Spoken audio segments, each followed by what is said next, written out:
Deep in the mountains of Nanjing, there is a place called the Stray Dog Rescue Center. It was founded in March 2018. In January 2026, Mrs. Chu, the owner of the shelter, was diagnosed with terminal breast cancer. When we drove here with her family, we had to pass through a cemetery. Walking between rows of graves, we finally arrived at the Stray Dog Rescue Center.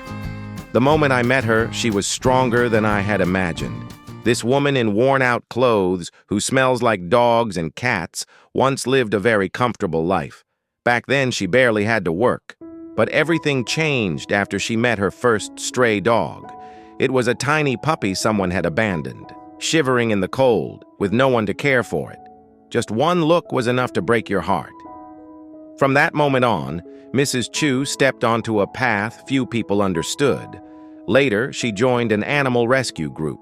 She began feeding stray dogs and rescuing more and more of them. Over the years, the number kept growing. Today, Mrs. Chu has rescued more than 800 dogs. To keep the shelter running, she even sold her home in downtown Nanjing and moved alone into the mountains. Many of the animals here were abandoned. Most are old, sick, or disabled. Every month, the dogs eat around 4.5 tons of food, and that doesn't even include the medical expenses. Those alone cost about 50,000 yuan, roughly $7,000 every month. Right now, the shelter is deep in debt. Including hospital bills, the total debt is close to 200,000 yuan, about $29,000. Every month, she struggles just to keep the shelter alive. Her family didn't understand. Her husband forced her to choose, either give up the dogs or end the marriage. If I'm not here for them, they won't survive. So she chose to leave. She gave up her marriage and the comfortable life she once had, all for the sake of stray dogs. She told us that when rescuing dogs in the mountains, she often went out late at night, sometimes even crawling into narrow rock crevices. One time, a terrified dog bit her lip and refused to let go. "My lip swelled up like a pig's snout," she said.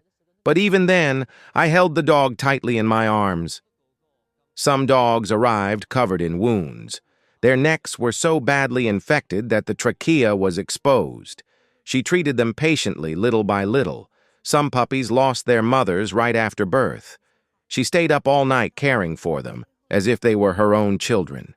She once said if this illness could somehow be exchanged for the health of all these dogs, she would accept it. Even in the final moments of her life, she said she would stay by their side and keep the promise she made. But because of her illness, she eventually had to move the dogs. The cancer had already spread to her bones. The pain made it difficult even to walk. Just when everything seemed hopeless, another woman appeared. People call her the cat goddess. She stepped in to help and took the dogs to her own shelter. She didn't take a single cent. Instead, she helped Mrs. Chu through the hardest time of her life. In this world, it's rare for someone to dedicate their entire life to more than 800 stray dogs.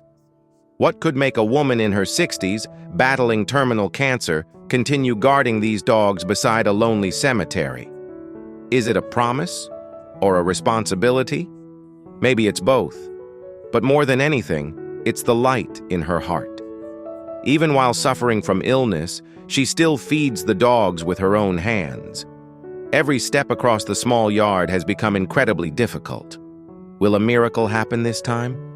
And if Mrs. Chu is no longer here, what will happen to these stray dogs?